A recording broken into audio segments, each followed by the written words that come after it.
একটি স্পঞ্জ ফ্যাক্টরিতে বিধ্বস্ত আগুন।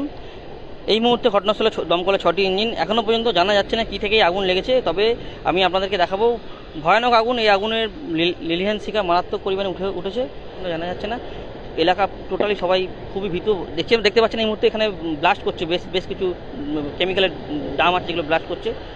মারাত্মক পরিমাণে এই আগুন লেগেছে।